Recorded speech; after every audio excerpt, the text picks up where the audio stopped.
इच्छाओं के पूर्ति का प्रलोभन और आवश्यकता पूर्ति में संदेह साधन निर्माण में एक बड़ा विघ्न है। प्राकृतिक नियमानुसार इच्छाओं के अनुरूप प्रवृत्ति होती है, परिणाम में अभाव ही शेष रहता है और अभाव किसी की आवश्यकता नहीं है। अतः इच्छा पूर्ति का प्रलोभन साधन निर्माण में बाधक है, जो कि इच्छाओं के रहते हुए आवश्यकता की पूर्ति संभव नहीं है। इसी कारण इच्छाओं की निवृत्ति में ही आवश्यकता की पूर्ति निहित है।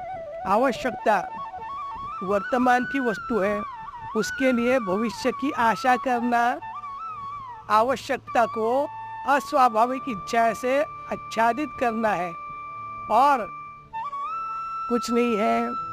आवश्यकता की जागृति इच्छाओं को खा लेती है, किंतु इच्छाओं की उत्पत्ति आवश्यकता को ढक सकती है, नाश नहीं कर सकती। इस दृष्टि से इच्छाएं अस्वाभाविक और आवश्यकता स्वाभाविक है, परंतु इच्छा पूर्ति का प्रलोभन अस्वाभाविक इच्छाओं में स्वाभाविकता और स्वाभाविक आवश्यकता पूर्ति में संदेह उत्पन्न करता है। पर इस रहस्य को वे ही साधक जान पाते हैं जो इच्छा और आवश्यकता के भेद को भले भांति जान लेते हैं। सभी इच्छाएं अविवेक सिद्ध है। इच्छाएं वस्तु व्यक्ति आदि से संबंधित जोड़ती है। इच्छाएं वस्तु व्यक्ति आदि से संबंध जोड़ती है। आवश्यकता वास्तविक जीवन से अभिन्न कर देती है। वस्तु व्यक्ति आदि से नित्य संबंध संभव नहीं है। इसी कारण इच्छाओं की निवृत्ति अनिवार्य है। इच्छाओं की निवृत्ति विवेक सिद्ध है, जो प्रत्येक परिस्थिति में संभव है।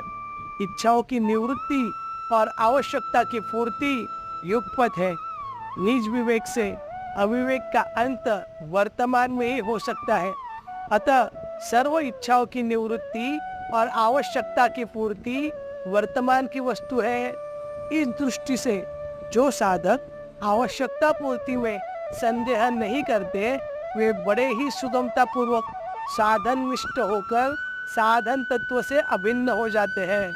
अतएव इच्छा पूर्ति के प्रलोभन का और आवश्यकता पूर्ति में संदेह करने का साधक के जीवन में कोई स्थान ही नहीं है, क्योंकि इस प्रमाद के रहते हुए साधन का निर्माण हो ही नहीं सकता।